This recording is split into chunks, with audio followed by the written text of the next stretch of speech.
NGO 就係我一個最大嘅理想。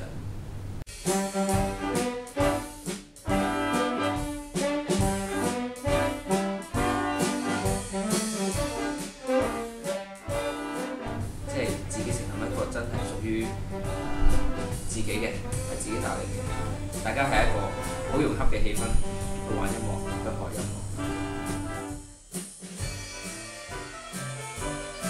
吳福林先生為咗實現自己嘅夢想，喺得到家人嘅支持之下，毅然選擇去澳洲進修音樂。個內心其實會係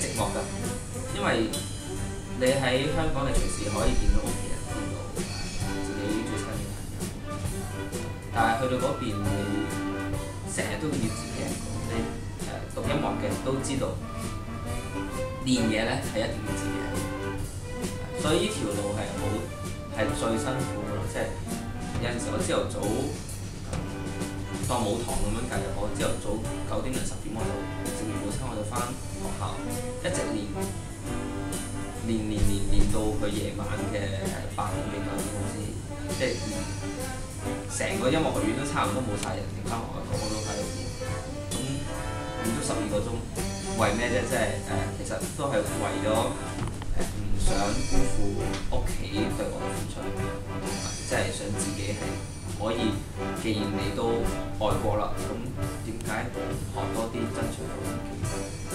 啱啱喺2011年7月成立嘅香港新世代管弦樂團，喺吳福林先生嘅眼中係一隊充滿特色、充滿歡樂嘅管弦樂團。我諗最大嘅特色係大家都好識講冷嘅。呢部 lift 係咪可以有下邊仲有啲掣㗎？可以撳-18嘅？係啊。我唔知啦，但係我嘅依班小朋友其實係好 close 咯，係好 close， 大家一家人咁樣可以玩得好有家庭嘅感覺。我知。邊嚟？我問問題。問問題。quiz 啊，俾個 quiz。黐線。好。你講咩？你溫熟佢下，咪俾我 quiz。第5頁第3個字係咩？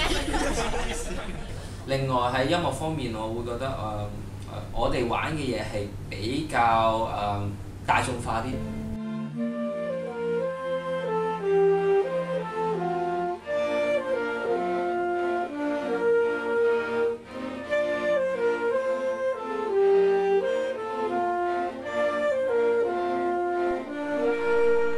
吳福林先生已經實現咗自己嘅夢想，而佢有一啲説話想勉勵一下正喺度為夢想而奮鬥嘅年輕音樂人。